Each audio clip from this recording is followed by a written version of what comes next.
The following conversation is an introduction to this training center for transformational leadership. I think the products we've put on our training center are mainly for leaders and perhaps their leadership team. It's to help them begin to understand and hopefully embrace a transformational mindset about themselves as a leader, about their organization, and about working with other organizations out in the community if we want to change our city and communities.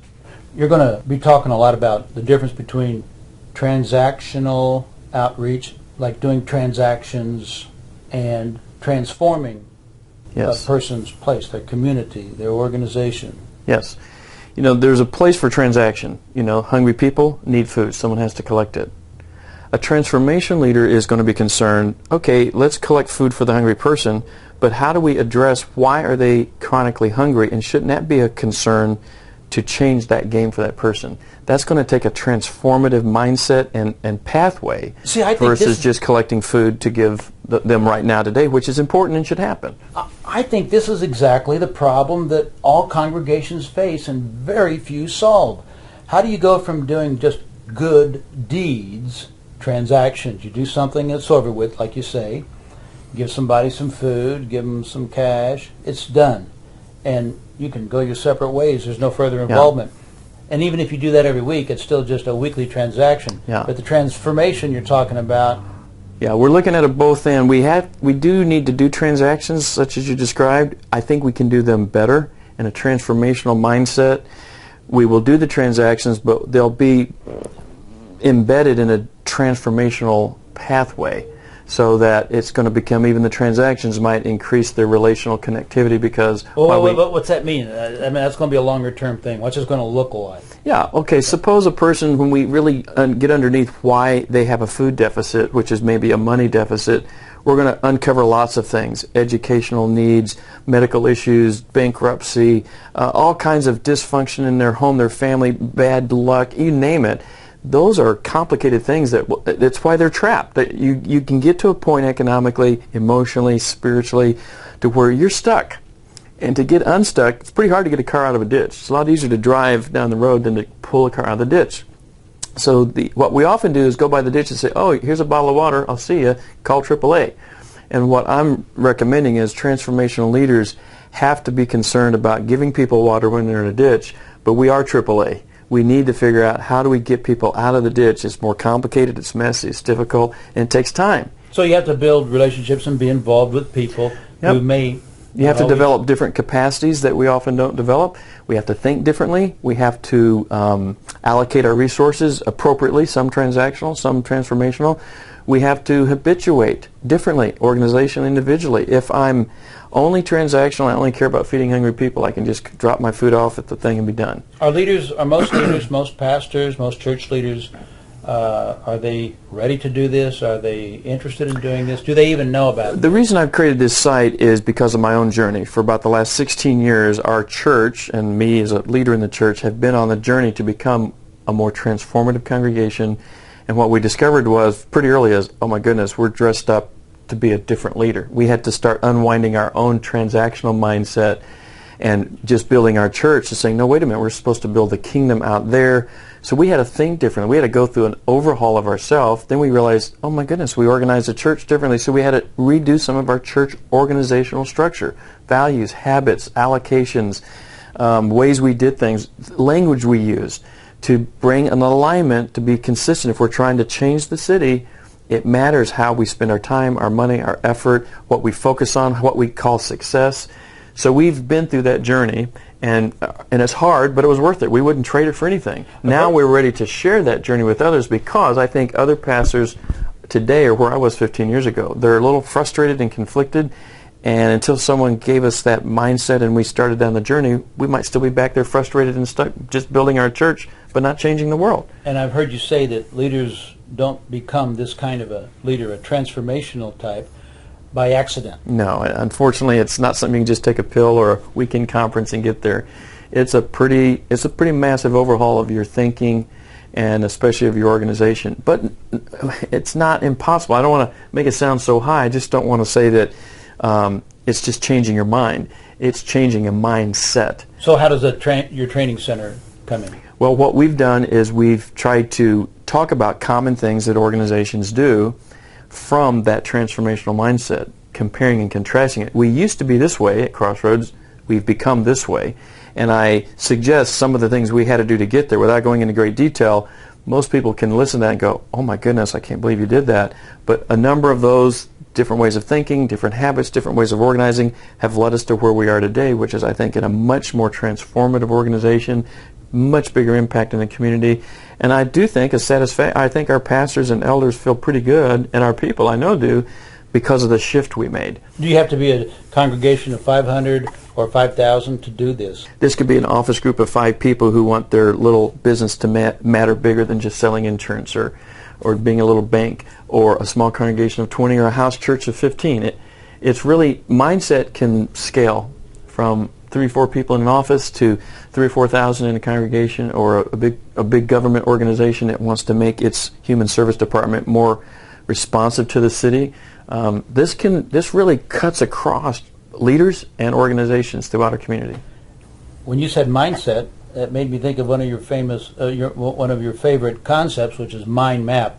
Now, your mind map, when you take a look at it, it looks very scary. There's so much stuff on here, but you want to introduce this thing little by little to Sure. throughout the training. Yeah, what I've done with the mind map is to sort of just give you, think of it kind of like if you've studied Narnia, or if you've read the books, what's the big trilogy that was out there? I can't think of it right now. There's a map you can get that shows you where all these places are. That's what my mind map is. I'm trying to lay out all the things that a transformative leader and organization will eventually have to address. Here's the landscape. But what I want to do as I engage leaders and organizations is to help them find themselves. Where are you now? Are you dealing with the personnel side, needing to change your heart, your mindset, your habits? Are you already there, but you're realizing, boy, our organization is just not it feels like the wrong organization. We're playing left-handed, so we need to adapt organization. Or do you have your heart right, your organization is pretty nimble and ready to go, but you keep running into different problems in the community, not finding like-minded people. So what I've done is, having lived in that world for 24 years here, I've tried to address best practice in all those areas. I'm not an expert in all of them, but I've engaged all of them significantly. I know a lot of resources for each of those areas: personal transformation, organizational, community. And so by having had a pretty deep touch with all of that, I'm hoping to map people toward where they want to be without becoming a specialist like myself, but to help them move toward being a transformative leader in a powerful transformative organization that's making a difference in the city that will last. I think everybody's hungry for that, but not everybody understands the pathway to get there. And that's the reason for the map, to help you find yourself on the map and then get you to that transformative city that we all want to be a part of, doing something bigger and better than ourselves. Or a town, a small town. A town, community, a neighborhood, sure. The thing about a mindset and the idea of what we're trying to accomplish is it's entirely scalable. From small to large to in between. It can happen within an organization. Some organizations are so huge they're like a small town. Okay, so some American corporations are bigger than many towns in America. So true. Very complicated. There are going to be a lot of people in struggling congregations. They're in leadership. They're pastors. It could be board members looking for a pastor who will finally solve their problem. But it's not going to be a pastor that solves their problem, is it? I mean, when you look at this scary mind map, which isn't scary when you break it down, because there are far more people and far more moving parts in any community than there are on your mind map. Absolutely. But I think it's a picture of the difference between doing a transaction, good deeds, which will always be necessary, and building the kind of relationships and partnerships with as many organizations, agencies, individuals. Well, here's the kicker that maybe explains why I've gone to the trouble of doing all this. I would not trade anything. I've been in ministry 38 years. I wouldn't trade for the last 8 years where I've really been into this mindset myself, living it and seeing the effect of it. I would never go back to a transactional thinking or organization again. I cannot go back and live there. Would you call that transactional? The transactional thinking in church. Would that be transactional pastoring? Yeah, I cannot go back to just being a good guy doing pastoral stuff. I have to be playing for something bigger, which is to truly change people's lives forever, not just help them solve this one issue at this moment in their life. I want to help them become truly fully devoted and satisfied in the Christian journey God's called them into. And what I found with transformational thinking is it's satisfying a pretty deep need that I think God put into us. And I think we have accumulated a transactional mindset for reasons I don't have time to explain now. I can elsewhere, but I think we've gotten trapped in a transactional mindset here at this time in our country. Maybe in the world, it's in the mission world globally as well. And I think our hunger is to get back to a transformative thinking, which in different parts of Christian history we have had.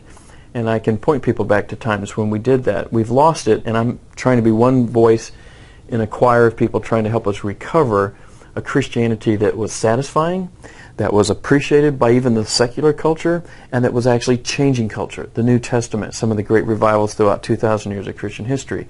We have to get back to that mindset, that behavior. But you're not talking about Democrat or Republican. Or Baptist or Methodist or Lutheran or Catholic or Protestant. It's people. A lot of people are going to first be thinking, will this get more people in our morning services? It could. There are a lot of people who come to our church because of who we are. I mean, I think churches repel and attract people based on who they are. And so we probably have repelled some people by becoming more city-focused transformational, and we've also attracted people. But people have to vote with their feet where they're at and where they need to be. But my conviction is, from where I was after some 30 years in the ministry, I was hungry for I didn't want to end my ministry the way I'd lived the first 30 years. And through some personal experiences that really got my attention and made me realize I had to reformat my life into a transformative mindset to live healthy and live more meaningfully, that has done nothing but accelerate the impact of my ministry. And I think the impact of our church, because I'm not doing this alone. I've had colleagues who've been on the same similar journey, which is a good way to do this. It's good to do this with a posse of 2 or 3 people. And take this journey toward thinking and becoming a truly transformational leader. You probably can't do it alone, and you need to find a buddy that wants to go there with you, or a sister or a friend. But I thought, of course, you're not talking about doing this transformational outreach alone. Right. I mean, that's but even becoming a transformational leader, you could do it alone. I think it's a lot harder. I think in the context of 2 or 3 other people who may share the same longing and frustration, figuring this out together over time, which is what our products are made to help people walk down a journey. And as certain things become clear, then you're ready to go and aggregate more of the understanding of, why have we been doing it that way? And I'm sharing the aha moments of 12 years of this journey in these products, so people can say, that's it, that's what we've been missing. Okay, great. But in the end, it's not about this one leader or 2 or 3 leaders. It's about a community of people thinking transformatively about how to live out faith in a way that is attractive even to non-faith people, and is proving authentic Christianity lived out powerfully in a leader and their organization and out in the community is actually very winsome. It's satisfying to do, and even our so-called enemies will tip their hat and say, I may not be able to believe like the guy, but I like having him in my neighborhood. Well, I can only imagine. Christians need to live that way. I can only imagine then what would it be like for a congregation to watch these things together. Yeah, and one of the things I have to say is this was not a journey without some conflict and tug of wars. We had to wrestle among ourselves. Do we want to do that? When we started seeing what we probably needed to do, it gave us pause like, wow, are we willing to sacrifice this comfortable way of doing things? But when we're honest, it's really not that effective. And so are we willing to bet the farm on this new way that's going to take longer to see the results, when at least here we sort of feel like we've done our duty?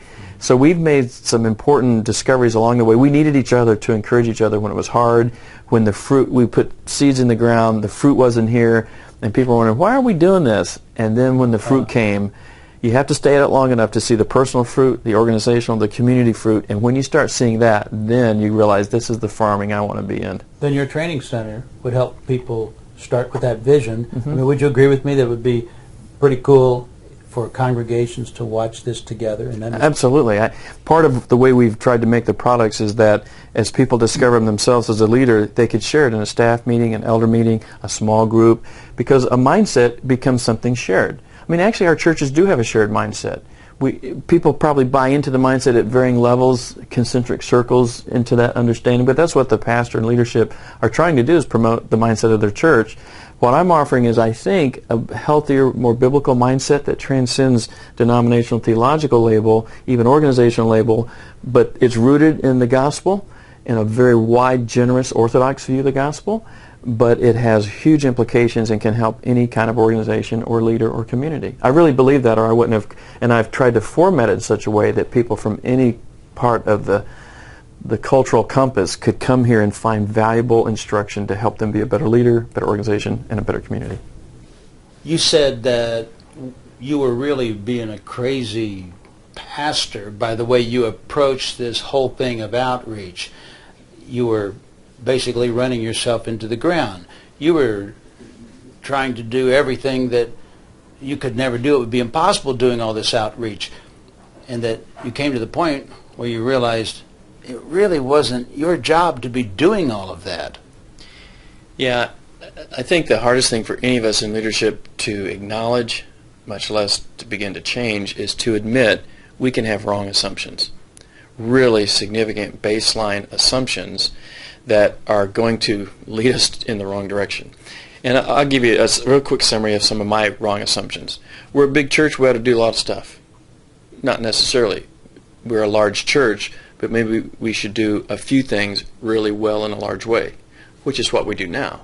In the past, we thought we're big, we can do a lot of things. We did a lot of things, and we did most of them poorly. You wouldn't think that, and it wasn't because we were not smart, hardworking, diligent.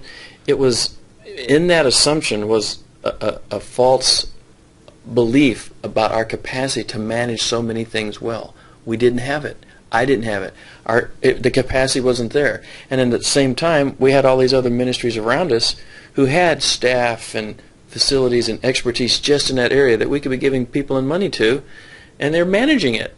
So we really learned some things by me seeing some of my own personal leadership assumptions that were wrong. And then from that, we realized even me and others, elders and other pastors, had assumptions that we had built into the mission department of the church that had to be re-examined. So this is a journey of discovery and of admitting and even confessing and rethinking. Well, but tell us what you're talking about. Okay, I was a people pleaser. That wasn't a real conscious thing, but as I became aware, I'm a classic people pleaser. Oftentimes people would come to me with an idea and I'd be more motivated to help it happen than they were. They were just exploring it and I was ready. I was down the road 3 steps. I know how to make things happen. Just follow me, Joe. We'll get this done. That was driven by a false assumption that I'm here just to serve and help everybody do all the stuff that God wants to get done. No, it was a bad assumption. It sounds good. On the surface, it sounds really good. That's the old way of leading. As I have understood... Except that's not leading, is what you're saying. No, well, it's madness. It looks like leading. It's madness disguised as inadequate, improper leadership. And I don't do that anymore. I've repented and I've stopped doing it. I turned around, and that's why I believe transformational leadership has to be a mindset. It has to be the default value set through which I look through the lens of people and service and ministry and my theology and the needs in the community, because I had a lot of common assumptions that are very common in the church today, are common in people walking in the door. I do a lot of educating people to where we are now when they come to our church new, and maybe they have the old assumptions. I have to sit around and say, we used to do that, but the Lord has shown us a better way. Let me share that with you. I do that now because I realize if they don't get on the wavelength we're on, they're going to be frustrated. Well, why don't we do this? Why can't I start this? And why can't I have that? And it's like we support 3 ministries that are going to do it better than us till Jesus comes. Why would we compete with that? I want you to go over and serve with them. And then what happens is, by my explaining that, I'm also discerning what is their motivation. Are they just doing this for a right thing for the wrong reasons? Or the right thing for the wrong thing for the wrong reasons? And then that becomes a moment of mentoring and discipleship and love and trying to help them really examine what's your motivation, what's driving you. Let's get in alignment with God's will, God's plan, God's best practice.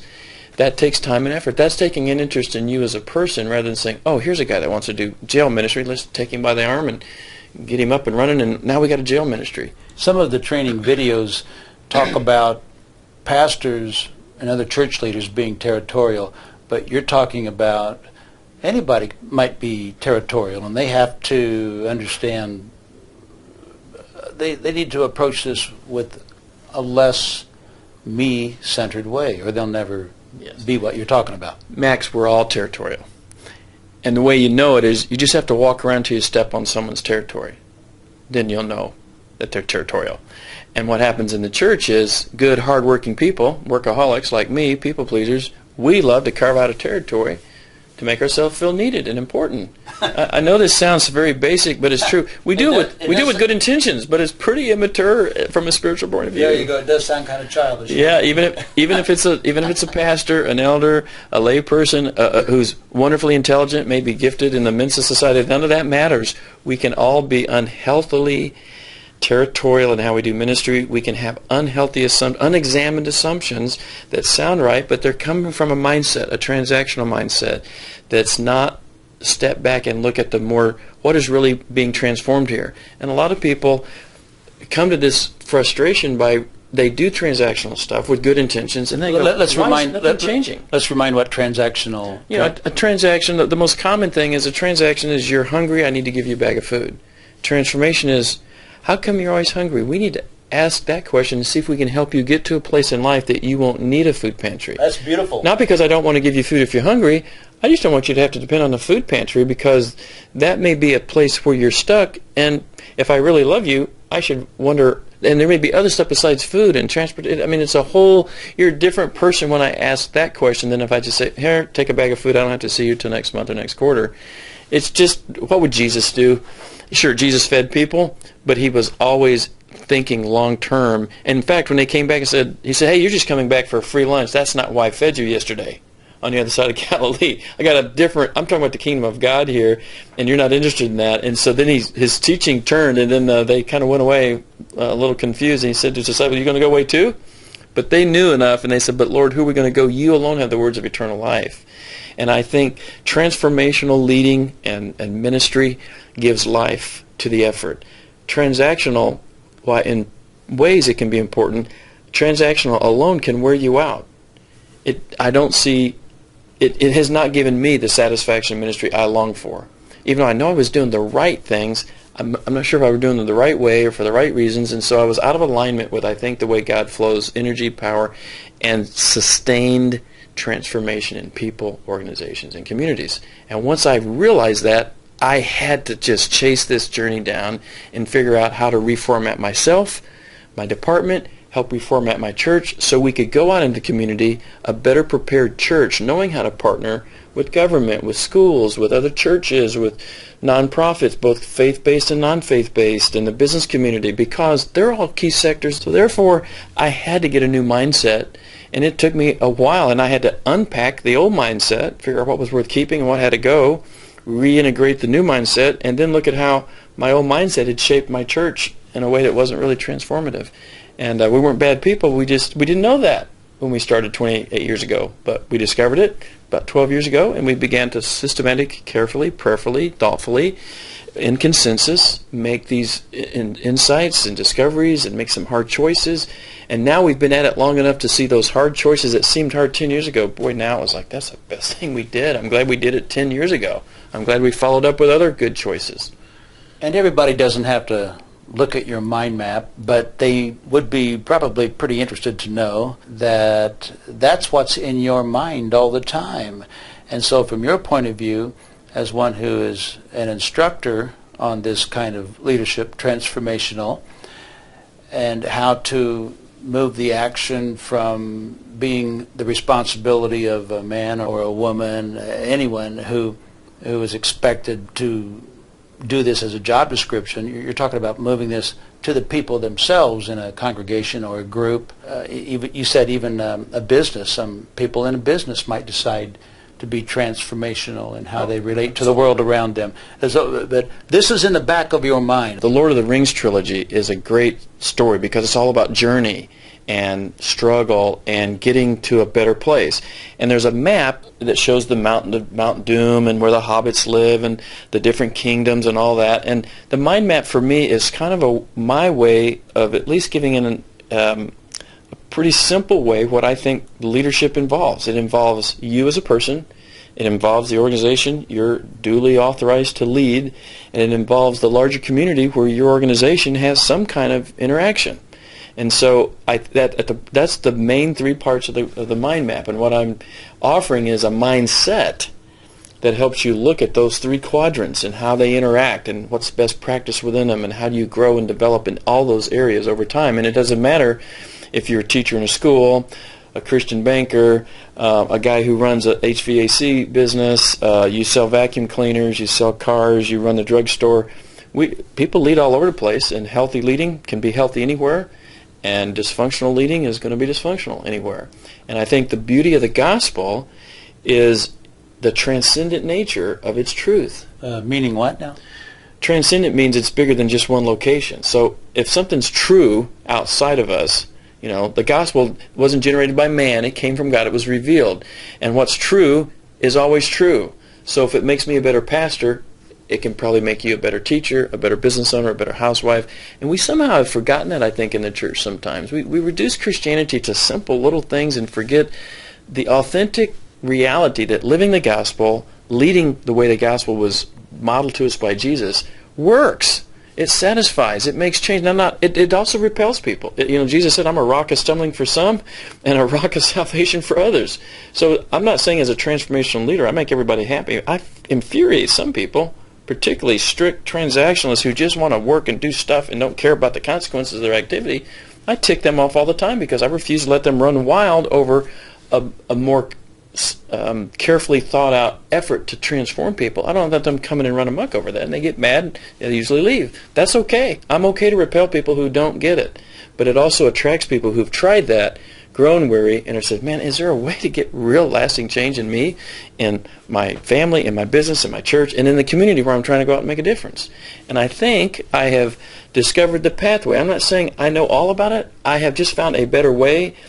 I did not expect to be training people in it. This totally surprised me because we got into partnerships with a lot of community partners. What happened was I found myself having many of our partners coming to me asking for help with their organizations, with their own leadership, because they saw things modeled and values, and they said, we don't see too many churches. In fact, we don't know any churches exactly that do exactly, why did you do that? And so I found myself explaining, and unwittingly I think the Lord has spent the last 15 years putting me in a place to actually share the mindset in enough way that people can grasp it and then go live it out in their own context. And what I hope on the site to do is give people the tools to get it and then live it and then to interact dynamically with people as they have real particular issues that they want to work through from that mindset. You said that this kind of outreach may not be easy. In fact, it's not always easy. It can be even more complex and difficult than before, but it is very, very satisfying. In what way? Well, the satisfaction, the proof is in the outcome. When you have people who have no reason to say this other than that it's true, say, you have transformed our organization by your involvement with us. And you drop your jaw and say, really? And then they start telling you a story about what's happening. And you see the ricochet effect of leading in a transformative way, of serving people transformatively, of taking the longer road, the harder road, and getting to where you've transformed a classroom, a football team, a high school, a neighborhood. That's pretty exciting stuff. Yeah. And it's hard. It takes a long horizon view. It takes being willing to do things different than just sort of see the immediate need and be satisfied with that. You got to see the need and look beyond the need and behind the need. And by doing that, I have seen the kind of change in my community that I want to see a lot more of it. In fact, one of the reasons I'm willing to commit a lot of my time to trying to share the mindset is I think there's not enough people with it. And so when we go out to work together, we have a lot of very sincere, well-intended Christians doing their own thing out in the community, having no idea that they're doing sometimes as much harm as good, or they're missing so much better echo to their work because they do it alone. They don't look at what's around them. They assume they're the only ones out there doing it. And I know that they don't mean ill. I know that they're not unkind or people that aren't real smart and all that. It's just the mindset issue. And so I feel like sharing it is a way to help us all get to a better place. If I didn't believe it that deeply, I wouldn't go to all this trouble, but I believe it that deeply and I want to share it with others. even while I continue practicing it myself. I don't want to ever stop being a practitioner, but I'm carving out part of my ministry to try to help share it and also allow our organization to be a place for people to come and learn and see and sniff it and try it and kick the tires and say, wow, I can't believe an organization really does this. And I can show them businesses in other places who are doing the same thing. This journey to transformational leadership is not easy, but it's very satisfying.